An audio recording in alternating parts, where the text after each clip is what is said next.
All right, welcome to our final first-round news conference of the evening as Vanderbilt falls to Baylor 80-63. The fifth-seeded Bears will move on to a Sunday game against fourth-seeded Virginia Tech at a time to be determined. A few brief announcements as a courtesy to your fellow media members as well as the coaches and student athletes. Please silence your cell phones. When you ask your first question, please give us your name and affiliation. If you're joining on Zoom, use the raise hand function and we will address your questions. And as always, recording video of press conferences on cell phones or cameras is prohibited. We are joined on the dais by Bella Font-Leroy, third double-double of the season for her with 19 points and 11 boards. Richmond's Jada Walker with a game-high 4 steals. And Baylor head coach Nikki Collin. Coach Collin, we'll turn it to you for an opening statement. Game of runs for sure today. Felt really good about the way we started. I think making shots early, playing downhill, kind of following the game plan. I thought our defense was really good, in particular in the first half when we didn't foul. I thought we did a really good job, making their execution tough, taking away passes so they couldn't smoothly get into things. And it's as well as we've shot. I'm 9 for 21 from 3. If we take away some of those kind of at the end, I thought that created separation, especially Bella making open shots, Jana making open shots. I thought we did a good job moving the basketball and getting it to the most open player. They played some zone, they played some man, but ultimately we did a really good job on our ball screens of reading, playing downhill, and really started with Jada. And I just thought Bella was good all the way around all day. Let's open it up to questions for the student athletes. And we'll go second row. Zach. Zach Smith, Waco Trib. Bella, obviously a pretty good game, but what was working so well for you tonight? And then, what were your teammates doing to get you or put you in those positions? We have been getting up a lot of shots lately, so I have been very confident in my shot. I have coaches that believe in me, and they tell me to shoot it whenever I'm open. So that definitely worked well for me. From the three-point line and the free throw line. But also just as a team, we moved the ball, we got to the open space. A big key for us was having pace, and we played with pace the whole night, and that's why we got those open looks everywhere on the floor. Chad. Chad Bothering, KWTX. Bella, I talked a lot yesterday too. That this team has like one or two players, or not one or two players. Any player can kind of just go off, and tonight was your night. When did you kind of figure that out, and what was it like for you before the game too, for you having a good night? Before the game, just locked in. It's tournament time. You win in advance, and you have to show up in every way you can for your teammates, whether it's rebounding, making shots, defending the best player. Like everybody tonight had a job, and every person on our team did their job.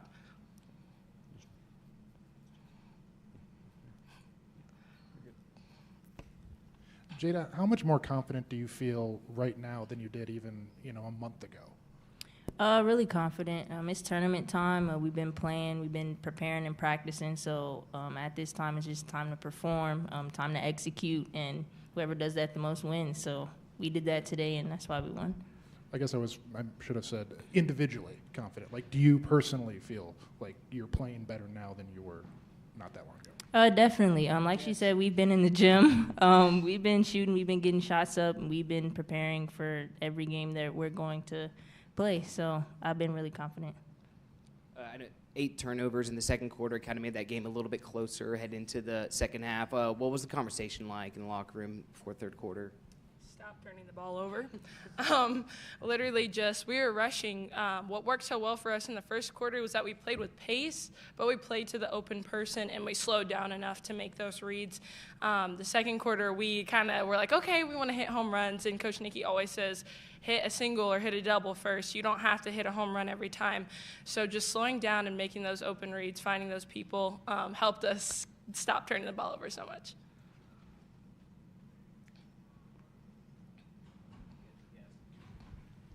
I know it's kind of funny at the end. We're heading to the second round now, or instead of the third. I know kind of putting the name on the bracket kind of had a little funny thing. Yeah, we don't have to talk about that. But yeah, we fixed it. We fixed it. It's okay. I guess also Jada, for you, family, friends coming here. What was it like playing for them? Did you get to see them before the game and after? And what was it just like playing in front of them? Yeah, I got to see some. We weren't really allowed to go up to the stand, so I just had to wave from a distance and go back to the locker room. But hopefully next game I get to see more. Additional questions for the Baylor student athletes? Okay. Thank Bella y'all. and Jada, thank you for your time. Good job, you guys. Let's open up to questions for Coach Colin. We'll start with Zach. Coach, how has Bella gotten better throughout the year, and is she kind of playing her best basketball at this moment? You know, I think what Bella brings is versatility, and I think I can think of, I think it hurt. I mean, she probably missed 4 open threes and a layup in the fourth quarter of the Iowa State game. She was 0 for everything in senior day. So her, she hasn't necessarily just always made shots. When early in the season she was shooting almost 50% from 3. It was 30%, in our 10-7 stretch. And so I think her getting back in the gym is a really powerful thing. Seeing the ball go through the basket, I thought early, getting her an early shot against their zone. We did a good job of playing against their matchup and getting it swung to the open player. And I thought we shot them out of the zone, and I thought the second quarter our turnovers were a result of they really ramped it up and got into their switching man-to-man and made passes a little tougher and sped us up. And we had some travels and, we got ourselves caught in tight spaces. And I think the thing about Bella, even from her freshman year to her sophomore year, is she understands a little more who she is, and she just gives us such good position versatility. Like, she's capable of getting 11 rebounds every game. She doesn't always, but that's always the challenge. I think she's got this unique ability to not just shoot the ball, but she can bounce up. Like when we get those transition layups, we'll keep working on those with her. But she plays passing lanes. She plays against posts and switches. Like she just has a good feel, and it allows us to switch a lot, and certainly when we had 3 size at the 3, it helped with Oliver's post-ups. It helped with Passat and her size. So when we play small, you get a little nervous because they wanted to search out their thumbs down action and post us up. So I just think Bella understands that her role is a little bit different every game. If she's making shots, she's probably going to get a lot of shots. If she's not, she's going to be out there because she defends and rebounds and does a good job being a team player, takes charges. Coach, do you see her becoming like a sharpshooter, 3-point shooter, kind of just, for her transition from freshman to sophomore, double the amount? Yeah, I hope she's more than that, to be honest with you. Like, I think her frame, she can take a hit, she can take a bump. We've got work to do on our low post game, really understanding angles and using her physicality, understanding how to change speeds off the bounce. You look at it, I'm proud of her. 2 assists and 1 turnover. She doesn't turn it over a lot, but she doesn't get a lot of assists. She tends to be a recipient scorer, cuts, offensive rebounds, kick out threes. And so I think she's got, her ceiling is so high because of her frame, because she's bouncy, because she's strong.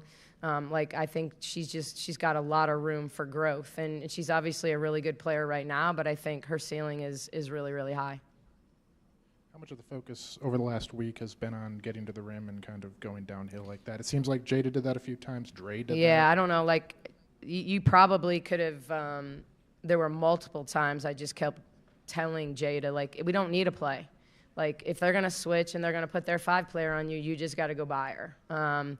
And I just felt like it was a key to playing against them. When they're switching, you've got to get downhill against them. You watch enough film, and that's what you have to do. There are certain things they're really, really good at, and I just thought that was something that we could exploit. If we played downhill, we'd have drop passes. We'd get Jada to her jump shot. We've really focused on her turning down the 3 a little bit and playing to her jump shot.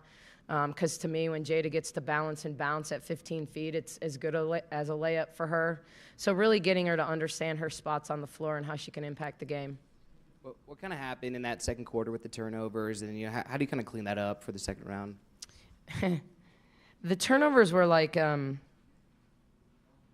there's not a good answer for that, other than because they were all different. I really think because we were shooting the ball so well against the zone, they turned up their pressure. And it wasn't full court at that point because we had done a good job breaking the press, the 2-2-1. But they switched to man, and they were jumping out in passing lanes and switching things. And so it just amped us up. It's kind of like the end of the game where all of a sudden now they're running, they're trapping. I thought they just played passing lanes, and they made us put it down, and then we'd kick it. And, it was just a little bit of everything. I mean, I think Bugs had 3 travels, in that stretch, just picking up her pivot foot, not making bad decisions, but just making rushed decisions. And, then she's driving in there. She's trying to drop it. She sped up. They get a hand on it. We had a steal that we threw back to them, that they threw back to us, that we threw back to them. So it's kind of they can snowball. When you looked at the halftime stats, besides Bugs turning it over, every single person had one. Like, it wasn't like anyone was like the instigator, the culprit or whatever. It was just outside of Bugs' travels, which, quite frankly, we can get our defense set with those. But when you have those live ball ones, they were playing downhill, they were getting to the foul line. So to me, defensively, our defense was really good when we didn't foul. Like, our ball screen coverage had to get better. We just had to have our drop coverage be a little bit better. Asia's always been feisty, and she's kind of played that role all year. But in a tournament like the NCAA tournament, how important is that to this moment? Did you say Asia? Asia, yes. Yeah, she's feisty. That's a good word. I thought she started slow, and I didn't love her energy to start the third. I thought we knew they were going to go to Washington. She'd been in foul trouble, and they needed to play to her and through her. But I thought when we took her out and put her right back in because Dre picked up 2 quick fouls, then I thought she was great. I really thought she was great.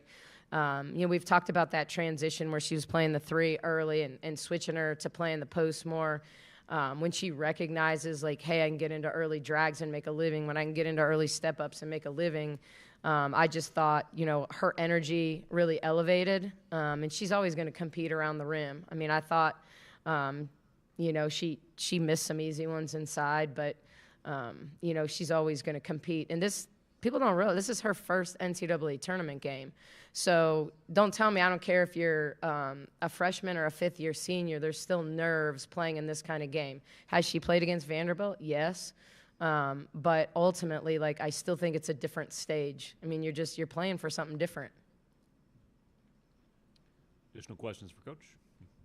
All right, Coach Collin, thanks for joining us. Thank you. See you back here tomorrow. All right. Congratulations. Thank you. The Baylor locker room is open until 8:58. 8:58 on the Baylor locker room. Tomorrow they'll be on the dais at 1:25.